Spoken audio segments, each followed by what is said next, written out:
계속해야 인기가 나올 것 같아요. 오늘 저와 여러분이 다 치유자인데 내적 치유가 내적인 상처가 있다는 증거의 증상들을 우리가 볼 줄 알아야 된다. 이거를 해드릴게요. 우리는 모두가 사역자입니다. 우리의 사역의 대상은 상처 입은 사람들이에요. 다 상처 입었죠. 하나님 앞에 우리는 상처 입은 채로 다 나갔어요. 근데 그분이 우리를 다 치료하시죠.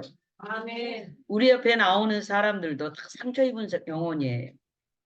우리가 그들을 보는 안목을 길러야 돼요. 그들에게는 반드시 증상이 있습니다. 증상을 오늘 좀 알려드릴게요. 어렸을 때 이렇게 어린 시절에 인생의 고질병처럼 인생의 일이 상처받으면 평생 고질병이에요.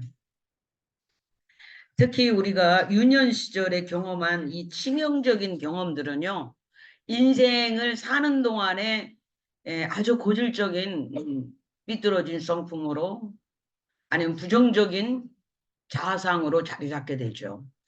그래서 굉장히 중요합니다. 특히 유아기에 거절당한 감정들 있잖아요. 유아기 어겼을 때 그런 것들은 삐뚤어진 학대당하고 거절받고 사랑받지 못한 아이들은 삐뚤어진 자아상을 가져요. 동시에 아기 때 이 질병을 앓았다든지 또 부모의 부재 상태, 부모가 이혼해서 부재 상태. 그런 아이들은 뭐 감정의 뭐 치명적인 상처죠. 깊은 비수를 꽂는 것 같죠. 두려움에 떨 거예요. 특히 부모의 부재 상태의 아이들에게서 나오는 게 두려움이에요.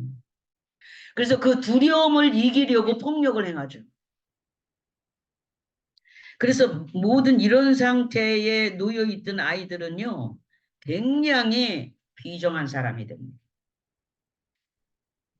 두려움을 이기려는, 자기가 강해지려는. 그래서 그걸 극복하려는, 그래서 모두를 이겨야 해요. 이해하시나요? 비정한 사람이 됩니다.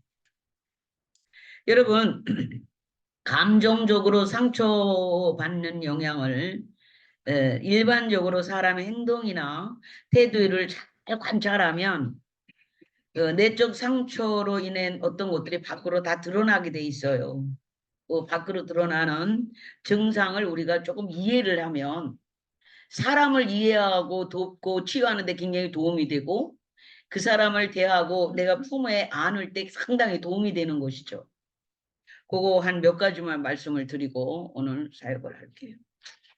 첫째는 뭐 그렇게 큰 만한 상황도 아닌데 갑자기 감정적인 반응이 격하게 하는 사람이 있어요. 뭐 그렇게까지 안 해도 돼요. 근데 그렇죠. 지금 어떤 아이를 계속 이제 우리가 이렇게 상담을 하고 있는데 바로바로 전화가 어떤 상태가 벌어지면 바로 저한테 이제 전화가 와요. 분노에 차가지고 분노 폭발이 뭐로 이어지냐면 폭력으로 막 이어가는 거예요. 그래서 다 쫓겨나야 돼. 아버지도 엄마도. 지금 쫓겨나 있다. 근데 이제 지금 여기 이제 기도 받으러 계속 다니면서 그 강도가 약해져서 사과하고 아침에 새벽에 들어왔다. 이렇게 아침에 들어가면서 새벽에 들어가면서 또 문자를 주세요. 지금 새벽에 들어오라고 전화로 사과하고 아빠에게 사과하고 들어오라고 해서 또 지금 들어가고 있다. 여러분 이렇게 감정적인 아주 순간 격한 반응을 하는 거 이거 다 상처 때문이에요. 잘 들여다보면 부모도 잘 모를 수가 있고 이제 엄마 아빠가 잘 모를 수가 있잖아요. 아이들이 학교 생활이라든지 뭐 이렇게 나가서 어떤 것들을 일일이 와서 다 얘기하지는 않을 거란 말이에요. 그런 것 위에 영적인 것까지 결합돼서 마귀가 역사하면 이제 분노 조절 장애 막 이런 형태로 나오는 거 장애 조절이 안 되는 정상적인 기능을 상실해 버리니까 이게 조절이 안 되는 거죠. 보통 사람은 다 조절을 하잖아요. 온도가 너무 올라가면 온도가 떨어져야 되겠네. 뚜껑을 열고 김을 밖으로 내보내고 한 바퀴 쏠고 오면 차분해지죠. 이게 조절이란 말이에요. 그죠? 한 바퀴 바람이랑 휘잉하니 쏘고 나면 그러는 동안에 뚜껑이 열려서 확 공중으로 날아가 버려서 좀 차분해지면 들어오는겨. 근데 이런 아이들은 이게 안 돼. 그럼 주변이 얼마나 무섭겠어요. 폭발해. 얘가 폭발을 하고 있으니까. 예, 그런 게 있고요.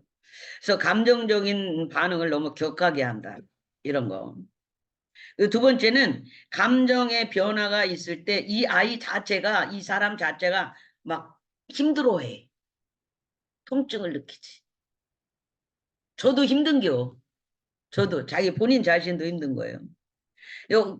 이런 것들이 이제 어떤 경우에는 이 폭발만 하는 게 아니고 그래서 이제 오늘은 이랬어요. 오늘은 이랬어요. 이렇게 하는 말이 폭발만 하고 막 이렇게 분노만 하는 게 아니고 지나칠 정도로 감정이 억압되어져서 그냥 차라리 과묵한 상태가 되니까 그게 더 무서워. 이해하지? 그게 더 무서운 거야. 그게 좋은 것 같으면서도 그런 상태로 되고 특히 이 사람 이러한 사람들은 의존적이 돼 있어요. 누군가에게 의존하지 않으면 버텨내지 못하는 의존력이 강해져. 그런데 이런 의존력은 저희 이렇게 제가 목회하면서도 이렇게 어른들한테서도 나타나요. 어린 시절에 많이 상처받고 이런 분들 같은데 이런저런 여러 가지 감정적인 상처를 많이 받고 이별을 먼저 했다든가 남편을 잃어버렸다든가 이런 분한테는 100% 의존력이 생겨요. 누군가를 의존하지 않으면 지탱하지 못하는 성장되지 않은 그 어린 시절에 이런 얘기를 가끔 듣는데 그 어린 시절에도 그 감정이 어린 아이에 멈춰 있어. 그래서 흔히들 우리가 어른의 내면 속에 있는 어린 아이, 어린 속에 있는 어린 아이 뭐 이런 얘기를 하는데요. 멈춰 있는 거죠. 내면적 성장이 잘 안 된 것 같죠. 이 정신적인 것도 이렇게 정상적인 어떤 시간을 보내면서 성장돼 가잖아요. 성장되고 경험들을 통해서 사춘기 또 뭐 친구의 관계 이런 걸 통해서 막 성장해 가고 연애하면서도 성장을 하고 막 이런 성장이 있는데 이런 단계가 멈춰 있는 분들이 있다는 거죠. 그래서 지나친 의존적인 사람을 볼 때 어떤 것에 대해서 상처가 깊은 것을 있다고 해도 과언은 아닐 것이다. 이렇게 보는 것들을 봤으면 좋겠어요. 또 하나는 열등감. 지나치게 열등감이에요. 보통 열등감은 다 있어요. 보편적으로 열등감들 다 있어. 없다 그러면 그게 거짓말이지. 있어요. 근데 지나치면. 열등감이 있어서 내가 발전할 수도 있는 거거든요. 내가 이거 뭐 쟤보다 떨어지는 것 같아, 뒤떨어지는 것 같아. 그래서 자기 속에 있는 걸 막 끌어내려고 애쓰는 것 때문에 또 성장이 된단 말이에요. 그래서 이것을 긍정적으로 활용하면 좋은데 열등감으로 온 이 심한 열등감은 낙심으로 오고 사람을 피하게 만든다. 안 보고 싶은 거지. 그 상황을 대면하고 싶지 않은 거지. 이런 자아상이 이제 뭐라 그래야 되나 그 자존감이 낮아져 있는 거지. 이런 거 열등감. 그리고 또 일반적인 삶에 대해서 비관적이며 부정적인 말과 태도를 많이 하는 거. 그 말만 하면 안 돼. 말만 하면 부정적인 거 있죠. 많이 봤어요. 정말 그 말 듣기 싫다니까요. 부정적인 말 계속 듣는 것도 괴로움이야. 고통이야. 아우, 그거 진짜 아주 그냥 막 힘들어. 그리고 사람이 낙심이 된다니까요. 부정적인 말. 뭔가 상의하고 뭔가 좀 토론하고 하고 싶어도 말만 꺼내면 안 돼. 안 돼. 이렇게 나가니까 말이 이어지질 않아. 말을 할 수가 없어. 우리 옛날 어른들이 그랬어. 너희들이 뭘 알아? 너희들이 뭘 알아? 네가 뭘 할 수 있는데. 그리고 부정적인 말과 태도를 비롯해서 또 우울한 성격 있잖아요. 또 강박관념. 이렇게 안 하면 안 돼요. 자기는 막 강박관념. 이런 거. 상처 때문에 오는 현상들, 증상들이라고 볼 수가 있다. 예. 그리고 여섯 번째는 분명치 못하고 결단성이 없고 우유부단한 거. 뭔가 딱 마무리를 제대로 못해. 마무리를 제대로 못해. 결단성도 없어. 의지력도 약해. 이런 거는 어떤 상처로 인해서 나오는 증상이라고 볼 수가 있다는 거죠. 그리고 생활 환경이 굉장히 무질서하고 산만할 뿐 아니라 제대로 정리가 안 돼. 그런 분들 있죠. 집에 가보면 완전 발로 치면서 신방 들어가야 돼. 딱 문 열고 들어가면 그 입구에서부터 신발서부터 그 거실에 이르기까지 다 난장판이라 발로 치면서 들어가야 돼. 발로 치면 실내니까 그래 엎드려 또 뒤쳐주네 또. 발로 이렇게 치면 또 실내잖아. 나중에 흉보잖아 또. 전도사가 와서 발로 쑥쑥 했다. 또 이래 또. 그러니까 또 그걸 피하려면 이렇게 들어가서 아유 뭐에다가 이렇게 바빠서 못 쳤구먼 이래고 가야지. 매 집이 이래면 또 이제 예? 흉맞다고 이러니까 아유 어지간히 바쁘셨네 이렇게 예? 어지간히 바쁘셨구만 그래 아이고 세상에 아이고 얼마나 바빴대요 이렇게 다 지혜가 있어야 돼 신방 전도사는 다방면에 예, 다방면에 어떤 남자 부목사님이 너무 그러니까 못 들어가고 서 있었대요. 그랬더니 자기 집에 와서는 안 들어왔다고. 지저분해 안 들어왔다. 그래 그거 봐요. 그게 다 경력에서 나오는 거예요. 내가 그래서 그런 게 이해하죠? 무질서한 거. 생활 태도가.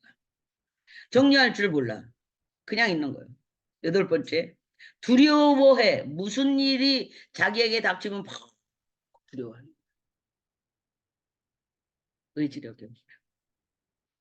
그리고 아홉 번째. 도덕관념이 없다. 특히 여성인 경우에는 이 자료를 제가 한번 찾아봤는데 애 낳기도 싫어한대. 그런 청년들이 있대. 그리고 아기가 자라도 잘 놀아주지도 못해. 아이가 잘 놀아주지도 못해. 또 하나는 의심이 많아. 크리스찬인데도 의심이 그렇게 많아. 영적인 일에 대해서 의심이. 아니 그런 케이스 많이 봤어요. 많이 봤어요. 예. 구원의 확신도 결여되어 있고 영적인 어떤 이런 거에 대해서 자꾸 의심을 합니다.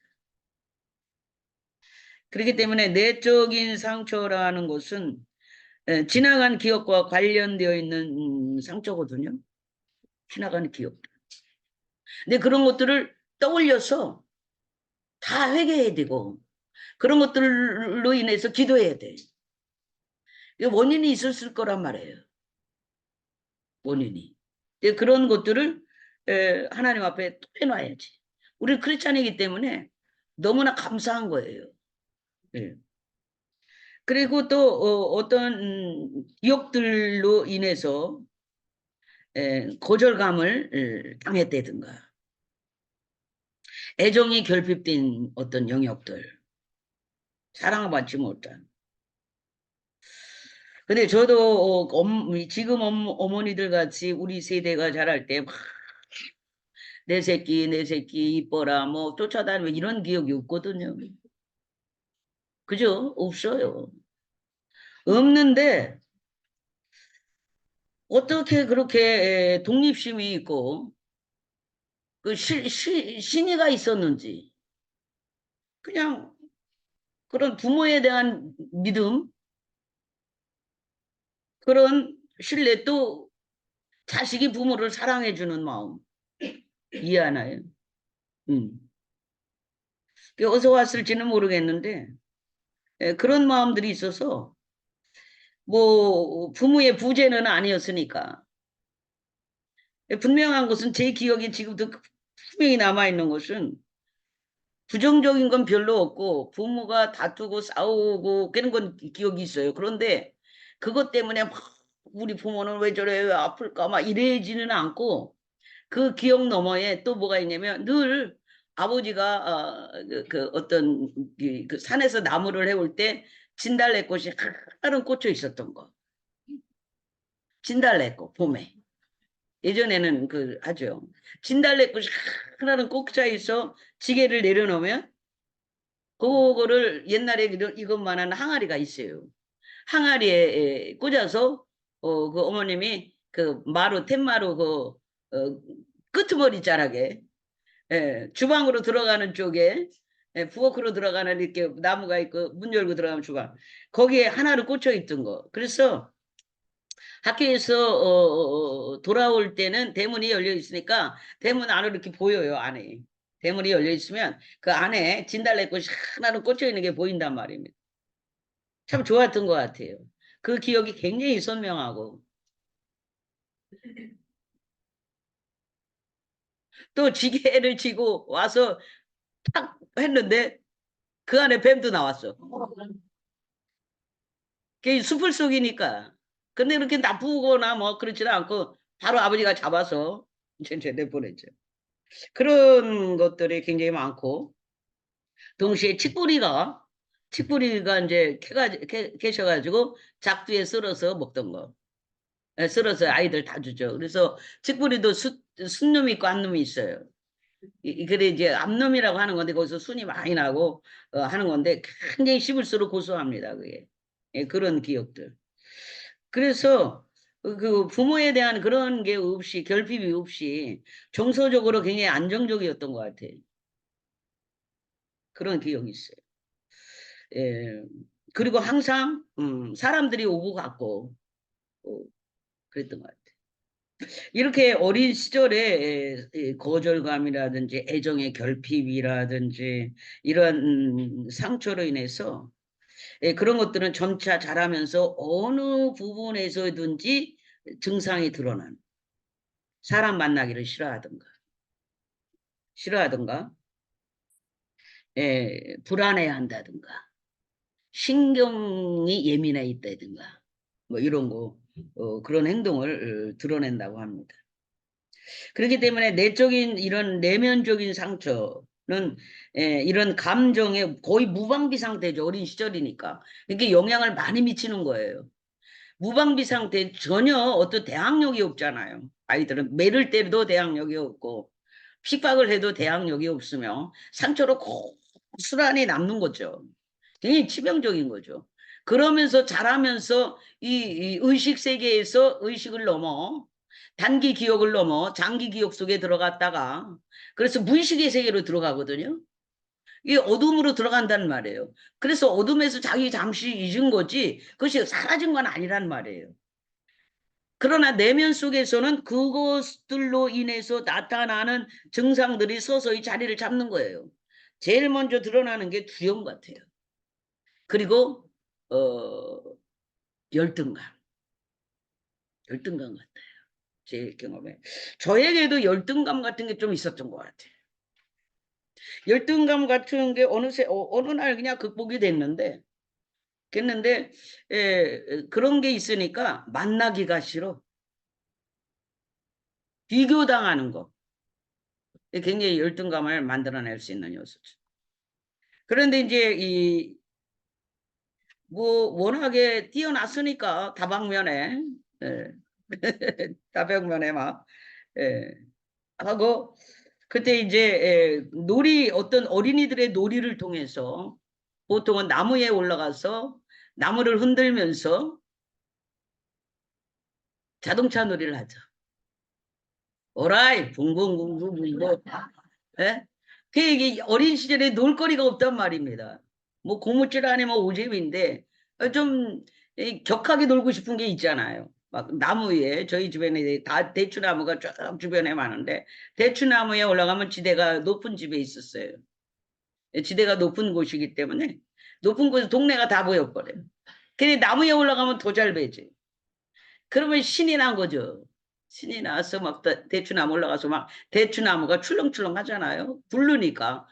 큰 나무는 못 굴르죠. 대추나무는 구르기 좋게 돼 있어요.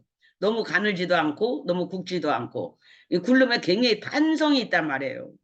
탄성이 있어갖고 막 굉장히 고스럽죠. 그 다음에 올라가서 막 이제 그거를 굴르면서 너는 스트레스 딱 해소죠. 스트레스 다 해소죠. 그렇게 어떤 놀이를 통해서 또 해소를 하고 그리고 높은 지대에서 보니까 굉장히 예, 그 보이는 게 훤히 보이는 게 굉장히 사람을 경쾌하게 해. 그 조망권이라는 게 그런 건가 봐. 나 어려서부터 조망권에 살았어. 조망권이 그런 건가 봐. 높은 지대에서 동네가 다니라 봐. 원래는 가난한 집이 위에 있는 거예요. 부잣집들은 아래 참 넓은 지역을 다 차지하고 있죠. 그러면 뭐가 잘 보이냐면 그 마을 뒤란이 다 보여요. 부잣집 담이 다 얕았거든요. 높지 않아요. 높은 곳에 보니까 뭐 뒤란에 마당에 앞마당에 뭐 다 보이죠. 뭐 보이는 건 다 보여. 건물이 가리지 않은 한. 그리고 굉장히 정서적으로 부모님들의 그 삶이었을까? 그 항상 부엌에 나와서 도란도란 두 분이서 이야기를 그렇게 많이 해. 이야기하시면서 불 떼면서. 그래 새벽에 나오면 불 떼고 이제 조금 있으면 우리가 학교 가야 되니까요. 그런가 봐요. 그런 것 속에서 항상 이렇게 부모님이 대화가 많이 하고 이런 걸 보면서 그랬는지 정서적으로는 안정이 되었던 것 같아요. 그러나 이제 사람의 욕심이 들어가면서 어떤 욕구가 일어나면서 나보다 좀 우월하게 보이는 뭐 공부 잘하는 아이들 뭐 이런 걸 보면 또 좀 이렇게 있었지만 그것도 뭐 어느샌가 뭐 개념도 없이 사라지는 걸 봤어요. 많은 사람들의 기억 속에 지워버리고 싶은 기억들은 다 있습니다. 다 있는데 우리는 크리스찬이에요. 그래서 크리스찬이 되지 못하는 사람들은 어떨까 참 그런 걸 걱정해 본 적이 있어요. 우리는 그런 어떤 기억들로 인해서 부끄러운 것도 하나죠. 어린 시절에 막 놀면서 부끄러운 것도 하나. 이런 것들을 토해낼 수 있다는 게 굉장히 위안이 되고 위로입니다. 부모에게서도 친구에게서도 어떤 스승에게도 할 수 없는 영역이에요. 그저 뭐 친구나 뭐 아주 허물없는 친구나 내 몸 같은 친구는 더 이지만은 그런데 하나님께는 모든 것을 다 할 수 있다는 말이에요. 동시에 참 주님께서는 구약에서도 나는 치료하는 여호와로 나와요. 아, 네. 이스라엘 백성을 치료하고자 하는 마음이 주님에게 가득히 있었기 때문에 치료하는 여호와를 말씀하시는 거거든요. 그래서 제가 예수를 믿고 너무 좋았어요. 말할 수 있는 곳, 다 말할 수 있는 곳이 생겼구나. 왜냐면 우리는 그 말의 통로가 많이 막혔던 세대들이에요. 특히 딸들은요, 아들 말은 들어줘도 장남 말은 들어줘도요, 딸 자식 말은 잘 안 들어줍니다. 그리고 또 팔남매 속에 있으니까요, 부모에게 있어 제가 나중에 이해한 거예요. 부모님에게 있어서는 언제나 장남이에요. 장남이 가장 크고 든든하게 여겨져. 그리고 그들이 자랄 때 쭈르륵 7명 있으니까 엄마 아빠 눈에는 늘 애기들인 거야. 이해하시나요? 늘 애기들인 거야. 동시에 첫 아이를 낳았을 때는 우리 어머님이 이 바느질 솜씨가 좋으니까 이런 허름한 옷도 다 뜯어가지고 이 그 오빠가 입었던 옷을 보면요 이렇게 흰 카라로 이렇게 흰 카라하고 검정 옷 그 중학생이나 입는 그 옷을 초고등학교 때 입힌 거예요. 이해하시나요? 중고등학교 가면 모시마들 이렇게 그 저 일제시대 때 입었던 이게 노란 하얀 카라를 초등학교 때부터 입히고 그래 얼마나 애정을 쏟은 거예요. 엄청난 애정을 쏟은 거예요. 다 우리도 물론 학교 다닐 때 무슨 간 땅고 이렇게 해갖고 입혔지만은 첫 아이이기 때문에 애정을 쏟았고 든든한 거예요. 근데 그 나머지 일은 애정을 쏟을 시간이 전혀 없는 거야. 전혀 없고 저들끼리 잘한 거야. 큰애가 애 봐주고 그다음에 봐주고 또 매도 받고 큰애한테 뭐 야단도 맞고 하면서 엄마 아빠가 무서운 게 아니라 언니 오빠가 무서워. 그죠? 그렇죠? 이 형제들에서는 서열이 있어가지고 무섭단 말이에요. 근데 엄마 아빠가 무서운 게 아니라 걔들한테만 이렇게 하면 돼요. 그리고 내 밑에 또 쫄마가 있으니까. 있으니까. 이러면서 어떤 그 부모님 눈에는 나중에 이해됐어요. 왜 이렇게 여전히 어린 아이들 여전히 그 꼬맹이들로 느껴지는, 아무리 성장을 해서 했어도 우리 성장됐다는 걸 인식을 하면서도 늘 든든한 거는 장남인 거예요. 큰아들 그리고 큰딸 뭐 이렇게 애정을 그만큼 많이 쏟았던 것 같아요. 그런데 지금 세대는 많이 낳아야 셋, 많이 낳아야 둘, 하나니까 뭐 이렇게 우리가 그런 세월을 살았기 때문에 나는 절대로 애 많이 안 낳아, 둘만 낳아 잘 기를 거야 막 이래 있잖아요. 그대로. 그런데 뭐 둘만 낳아도 그래요. 지금 오히려 많이 낳은 게 좋잖아. 어떤 분이 8명을 낳죠. 젊은 부부가 텔레비에 나왔을 때 8명인가 10명을 낳는데 재밌어 보이더라니까요. 자기들끼리 그야말로 그렇게 크니까 큰아이가 작은아이를 키워. 다 지들이 알아서 학교 갈 때 다 챙겨주고, 부모님은 큰 거 밥만 해서 주면 돼. 그러니까 아기가 아기를 키우는 거지. 그러면서 유대관계가 얼마나 좋은지, 유대관계가 말도 못해. 뭐 지들끼리 다 해결하고 지들끼리 뭉치고 막 이러니까 그랬던 것 같아. 근데 정서적으로 굉장히 안정적이죠. 정서적으로. 그렇지 못한 지금 세대들, 지금의 우리 이 자식의 자식 요 세대들 보면 정서적으로 불안한 친구들이 굉장히 많고, 그래서 이게 이 성장 과정이 굉장히 중요하겠다 이런 생각을 하고, 어쨌든 저와 여러분은 이런 내적인 치유 사역을 하는 사람들이다. 그래서 이런 것들을 보면서 캐치해내는 능력이 있어야 되겠다. 그 책도 많이 보고 자꾸 캐치해내서 우리는 이론을 말하는 자들이 아니고 실제 현장에 들어가서 실무를 하는 사람들이거든요. 실제 사역을 하는 사람들이고 실제 그것을 드러내는 사람들이에요. 드러내면 이제 뭐 해결이 되는 건데, 드러내서 그것을 작업하고 실제 능력, 실무를 하는 사람들이기 때문에 그 부분에 대해서 굉장히 실제 실무 능력이 탁월해야 된다 이렇게 생각을 합니다. 왜냐면은 우리 사역자들의 모든 세계를 보면 층이 다 달라요. 그죠? 예. 학의 층도 다르고 배움의 층도 다르고 뭐 다 다를 수 있습니다.